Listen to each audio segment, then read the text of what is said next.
Hola, bienvenue sur Devenir CIP, le podcast. Aujourd'hui, nous allons parler d'un sujet qu'on parle peu, c'est-à-dire les situations les plus difficiles qu'on peut rencontrer en tant que conseiller en insertion professionnelle. Donc, il faut savoir que le métier de CIP est passionnant, mais il est aussi exigeant sur le plan humain. Derrière chaque dossier se cache une personne avec une histoire, ses difficultés et parfois une grande souffrance.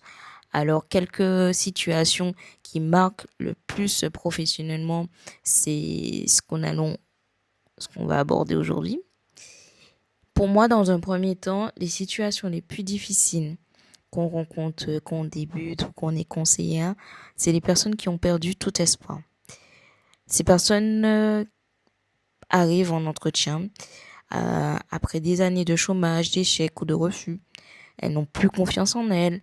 Elles pensent qu'elles retrouveront jamais un emploi. Dans ces moments-là, en fait, notre rôle n'est pas seulement de parler d'offres d'emploi, mais il faut d'abord reconstruire une confiance.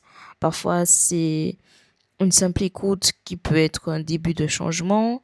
Des fois, ça prend un petit peu plus de temps, mais ça reste en fait l'un des premiers publics ou personnes que quand j'ai débuté en tant que conseillère, je me rendais compte que c'était quand même une situation un petit peu difficile. Redonner confiance, des fois, ça prend du temps. Et en fait, le temps, on peut pas gérer le temps. Et oui, c'est quelque chose en fait qui doit venir de la personne qu'on accompagne. Ça doit venir d'elle en fait. C'est ça toute la complexité de notre métier, c'est faire comprendre quelque chose sans le dire. Et puis je dirais en deuxième, ce serait plutôt les situations de grande précarité. Donc un CIP accompagne parfois des personnes qui n'ont pas de logement, qui rencontrent des difficultés financières, qui ne savent même pas comment se déplacer pour aller à un entretien. Des fois, dans cette situation, parler directement d'emploi n'est pas toujours la priorité pour eux. Donc il va falloir du coup remobiliser ou mobiliser des partenaires, orienter vers les bons dispositifs et travailler étape par étape. Donc des fois, c'est vrai que ça peut être très frustrant et il faut pas non plus qu'on rentre chez nous en pensant à ça, mais qu'on débute, c'est vrai que ça peut être des situations difficiles à vivre, de savoir que nous, on rentre chez nous et qu'on a un toit et que la personne qu'on accompagne n'en a pas. C'est pas le but non plus. Je vais en parler aussi de ces risques-là. Je crois que j'ai déjà fait un podcast sur ça, donc n'hésitez pas à aller regarder sur la chaîne YouTube. Du coup, devenir CIP podcast. Mais c'est vrai que c'est le fait de c'est cette notion d'étape par étape, mais qui est essentielle en tout cas dans l'accompagnement. Et puis en trois, je dirais plutôt les violences, les parcours de vie difficiles. Donc certaines personnes euh, peuvent être amenées à confier des histoires extrêmement lourdes, c'est-à-dire violence, harcèlement, discrimination ou traumatisme. Donc il faut savoir, petit rappel quand même, le CIPN n'est pas psychologue. Hein, mais il se doit de savoir écouter sans juger, accompagner si jamais la personne a vraiment besoin ou orienter vers un professionnel compétent. C'est cette posture qui demande beaucoup de professionnalisme et qui rend en fait les choses difficiles à vivre quand on vient de débuter en tant que conseiller. Je dirais en 4, les jeunes totalement démotivés, hein, clairement, hein.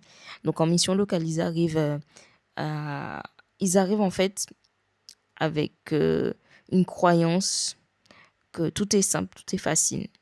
Donc pour eux, dans leur tête, c'est je crois plus en l'école, ni en l'emploi, et parfois même plus en moi-même, en fait. Donc ils peuvent en fait sembler désengagés. Parfois derrière cette attitude, il y a souvent un manque de confiance, des échecs répétés ou une situation personnelle difficile. Et en fait, toute la difficulté et le défi, c'est de recréer du lien. Donc, en fait, c'est creuser pour essayer de découvrir en fait d'où vient en fait ce, ce désengagement-là total. Donc je dirais que ça serait plutôt pour moi en 4. Et puis en 5, je mettrais les limites du métier. C'est probablement l'une des choses les plus difficiles. On aimerait aider tout le monde, mais certaines situations dépassent nos compétences et ça, il faut le reconnaître. On ne peut pas résoudre tous les problèmes. On n'est pas Mère Teresa, on n'a pas la baguette magique, c'est quelque chose que j'aime bien dire. Nous n'avons pas la baguette magique, mais on essaiera de faire de notre mieux. Et accepter ses limites fait aussi partie du métier. Donc, c'est pas parce que tu es limité, c'est pas parce que tu te retrouves bloqué, limité, que ça fait de toi un mauvais professionnel. Bien au contraire. Ta mission, c'est d'accompagner, de porter le parcours des personnes.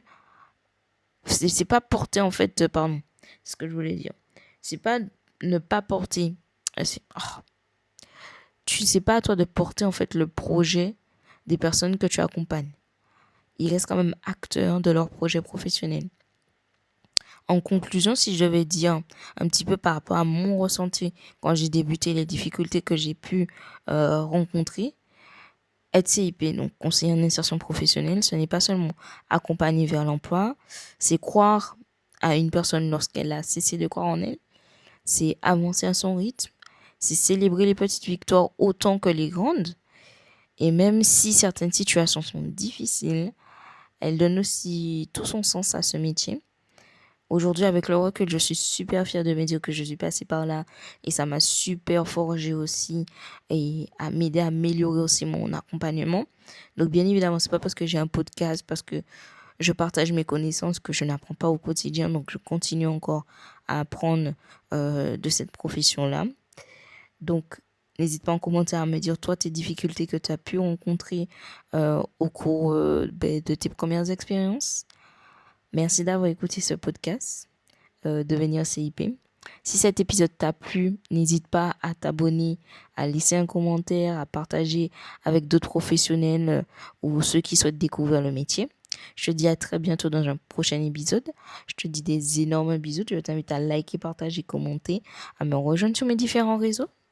Toujours Devenir CIP. Et puis je vous fais des énormes bisous. À bientôt.